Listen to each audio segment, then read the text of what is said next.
जी हाँ, तो दोस्तों पिछले एपिसोड में हम लोगों ने देखा था योंगसे के एयरपोर्ट पहुंचते ही उसकी चेस्ट में बहुत ज़्यादा दर्द होने शुरू हो जाती है और फिर वो रेस्ट रूम में चले जाता है। अब हम देखते हैं आगे। उधर ट्रेनर फांग कोच वांग से मिलती है और उन्हें बताती है कि योंगसे को स्पोर्ट एंजाइटी है और अगर उन्होंने जल्द ही अपना ट्रीटमेंट शुरू नहीं किया तो उसे बहुत बड़ी प्रॉब्लम का सामना करना पड़ सकता है। तब कोच वांग उन्हें बताते हैं कि योंगसे वहाँ से जा चुका है। ये सुनकर ट्रेनर फांग चौंक जाती है। उधर योंगसे के पेरेंट्स उसका इंतज़ार कर रहे होते हैं, पर अभी आधा घंटा गुजरने के बाद भी योंगसे नहीं आता। कुछ देर बाद योंगसे अपने डैड को एक मैसेज करता है जिसमें वो बताता है कि वो वापस नहीं आ सकता। उसके बाद हम देखते हैं कि उसकी चेस्ट में इतना ज़्यादा दर्द बढ़ जाता है कि वो वहीं पर भी होश हो जाता है। दूसरी तरफ योंगसे के डैड उसे बिना लिए ही वहाँ से निकल जाते हैं और योंगसे के एजेंट को वहीं पर उसके साथ रुकने के लिए कहते हैं। कुछ देर बाद योंगसे को होश आता है और वो वॉशरूम से निकलता है। तभी वहाँ पर उसका एजेंट खड़ा होता है और योंगसे उसे देखकर चौंक जाता है। एजेंट उसे पूछते लगता है कि तुम्हें वॉशरूम में इतनी देर कैसे लग गई, क्या तुम्हें कॉन्स्टिपेशन हुई है? जिस पर योंगसे कुछ भी नहीं कहता। इसके बाद योंगसे डॉक्टर से मिलता है और डॉक्टर उसे बताते हैं कि मुझे तो नहीं लगता कि तुम्हें कुछ हुआ है, शायद ये बस एक मेंटल प्रॉब्लम है, या फिर ऐसा भी हो सकता है कि बचपन में तुम्हें कहीं चोट लगी हो जिसकी दर्द तुम्हें अब हो रही है। जिस पर योंगसे कहता है कि मेरे साथ ऐसा कभी नहीं हुआ। बाहर उसका एजेंट खड़ा होता है। वो उसे पूछने लगता है कि डॉक्टर ने क्या कहा, क्या तुम्हारी कॉन्स्टिपेशन की प्रॉब्लम ज़्यादा सीरियस है? जिस पर योंगसे से कहता है कि शायद मुझे कोई मेंटल प्रॉब्लम है। इसके बाद वो लोग रिजॉर्ट वापस जाते हैं जहाँ लांदियान उनसे पूछते हैं कि तुम लोग यहाँ वापस कर क्या रहे हो। जिस पर एजेंट बोलने लगता है, मैं बताता हूँ, इसे असल में कॉन्स्टिपेशन की प्रॉब्लम हुई थी, इसलिए ये बेचारा गया ही नहीं। फिर योंगसे कहने लगता है कि चलो एक कंपटीशन करते हैं। इसके बाद लांदियान और योंगसे एक पूल में कंपटीशन शुरू करते हैं और इसमें आखिर में योंगसे ठीक से स्विम नहीं कर पाता। ये देखकर लांदियान उससे पूछता है कि कहीं तुम्हें कोई प्रॉब्लम तो नहीं है? जिस पर योंगसे से कहता है, शायद मुझे कोई मेंटल प्रॉब्लम है। तब लांदियान उससे पूछता है, क्या तुम उसके बारे में मुझे कुछ बता सकते हो? तो योंगसे कुछ नहीं कहता। उधर लाशन कोच वांग को एक गिफ्ट देती है और कहती है कि ये मैं तुम्हें इसलिए दे रही हूँ क्योंकि तुमने एक ही दिन में योंगसे को वापस बुला लिया। तब गोस्वांग कहते हैं कि मैंने ऐसा कुछ नहीं किया। तब लाशन उनके मुंह पर हाथ रखकर उन्हें चुप करा देती है और कहती है कि तुम्हें कुछ भी कहने की ज़रूरत नहीं है, मैं तुम्हें अच्छे से समझ सकती हूँ। उसके जाने के बाद गोस्वांग उस गिफ्ट को खोलकर देखते हैं जिसमें बस स्विमिंग ट्रंक्स होती है। उधर सोंग चाचा योंगसे के रूम में सफाई करने के लिए आती है और सोचती है कि योंगसे तो मुझे बिना बाई कहे ही चला गया। फिर वो उसके बेडरूम में जाती है। वहाँ पर वो योंगसे को बेड पर सोया हुआ देखती है जहाँ उसके साथ उसका मैनेजर भी सोया होता है, जिसके लंबे बालों को देखकर सोंग चाचा उसे एक लड़की समझ जाती है। तभी योंगसे की नींद खुलती है और वो सोंग चाचा को देखता है। तब चाचा कहती है, मुझे तो लगा था कि तुम चले गए हो, पर तुम तो यहाँ पर किसी लड़की के साथ सो रहे हो। फिर योंगसे से पूछते कि तुम किस लड़की की बात कर रही हो। फिर चाचा वहाँ से चली जाती है। तब योंगसे अपने साइड पे एजेंट को देखकर चौंक जाता है। इसके बाद योंगसे चाचा को रोकता है और उसे कहता है कि तुम्हें एक मिसअंडरस्टैंडिंग हुई है, वहाँ पर कोई लड़की नहीं है। तभी मैनेजर बाहर आता है और सोंग चाचा को हाय बोलता है। फिर योंगसे चाचा को बताता है कि ये मेरा एजेंट है। फिर चाचा भी योंगसे से पूछती है कि तुम तो वापस जाने वाले थे ना, तो अब क्या हुआ? तब उसका एजेंट फिर से कहने लगता है कि इसे कॉन्स्टिपेशन हुई है। तब योंगसे कहता है कि ये झूठ बोल रहा है, ऐसा तो कुछ भी नहीं हुआ।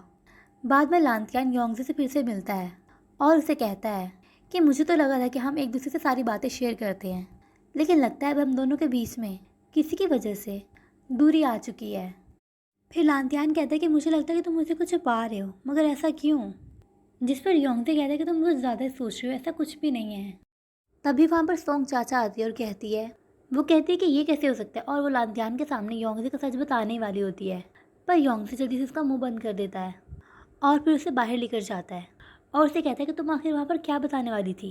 जिस पर सोंग चाचा कहती है, मुझे तो बस इतना पता है कि तुम्हारी हालत बिल्कुल भी ठीक नहीं है। तो योंगसे कहता है कि मैं बस यही चाहता हूँ कि तुम इस बारे में किसी को भी मत बताओ, मैं नहीं चाहता कि मेरे बारे में किसी को पता लगे। तो सोंग चाचा कहते हैं कि तुम्हारा सीक्रेट मेरे पास बिल्कुल सेफ रहेगा, पर इसके बदले में तुम्हें मेरे लिए कुछ करना होगा।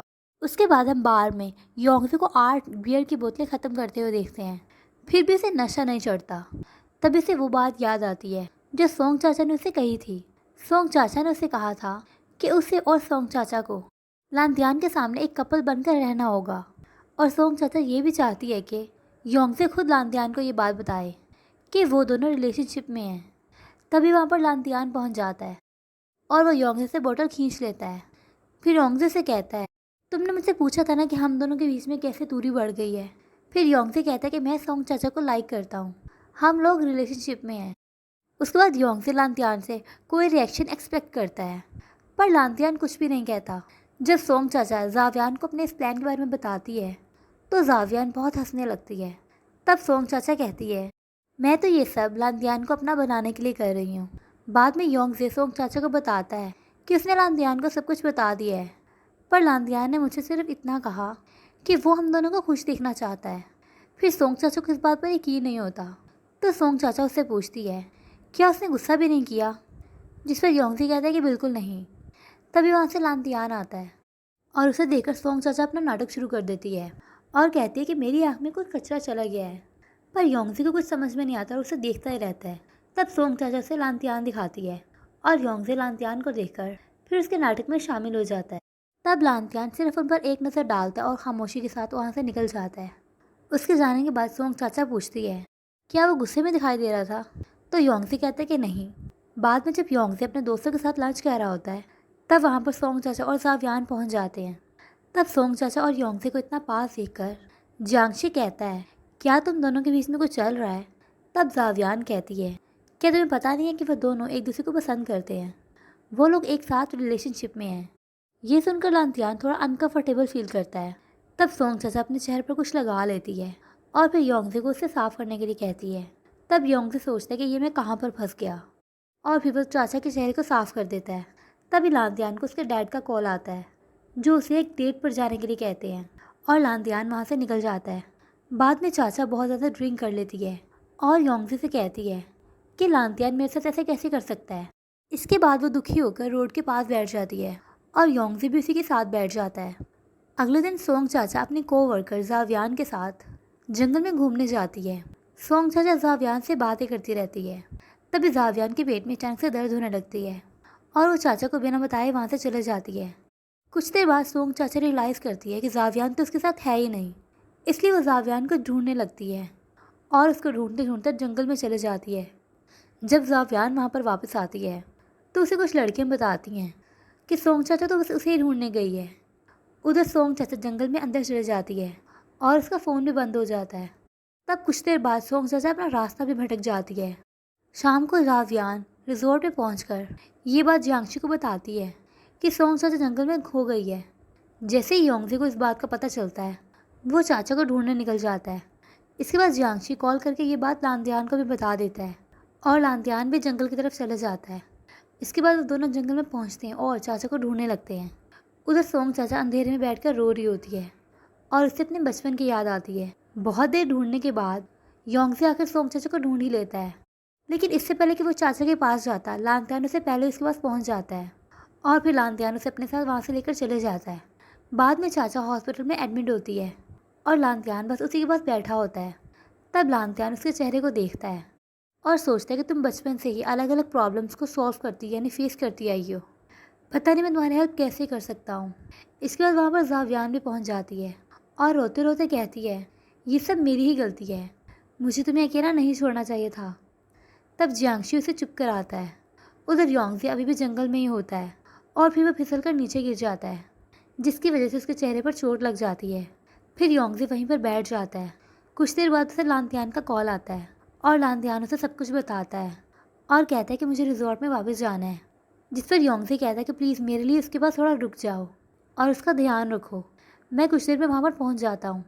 उधर हम देखते हैं कि जियांगशी और जावियान एक दूसरे से बातें करते करते एक दूसरे को गले लगाने लगते हैं, पर जैसे ही वहाँ पर लांतियान आता है वो दोनों एक दूसरे से अलग हो जाते हैं और फिर रूम के बाहर चले जाते हैं।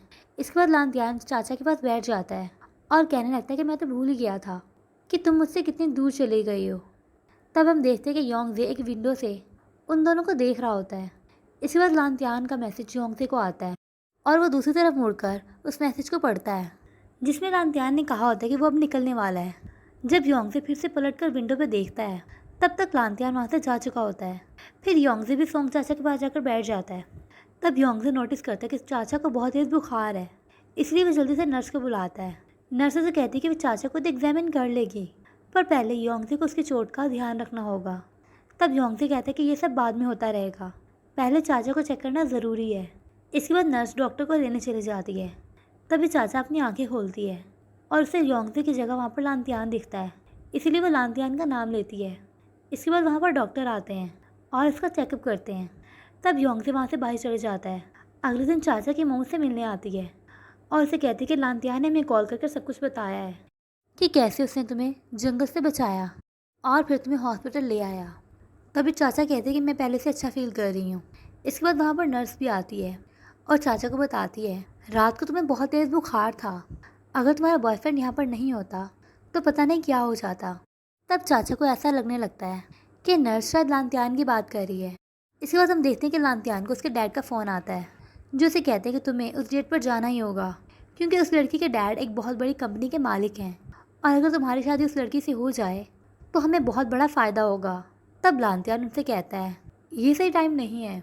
तब मिस्टर लान कहते हैं, ये सब मुझे नहीं पता, पर तुम्हें हर हालत में उस लड़की से मिलना ही होगा।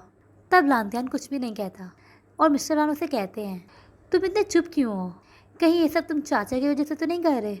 तब लांतियान कहता है, ऐसा कुछ भी नहीं है। फिर मिस्टर लान उसे कहने लग जाते हैं कि तुम्हें पता है अगर तुमने हमारी रील तोड़ी और सोंग चाचा के साथ किसी भी तरह इन्वॉल्व हुए तो तुम्हें क्या मिलेगा।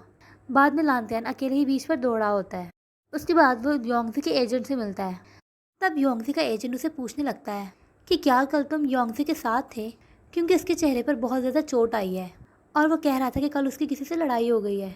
इसके बाद लांतियान वैसे ही योंगसे के रूम में जाता है और उससे पूछता है कि तुम्हारे फेस को क्या हुआ, जिस पर योंगसे कहता है कि मेरी कुछ लोगों से लड़ाई हो गई थी। फिर लांतियान उससे पूछता है कि क्या तुम हॉस्पिटल गए थे।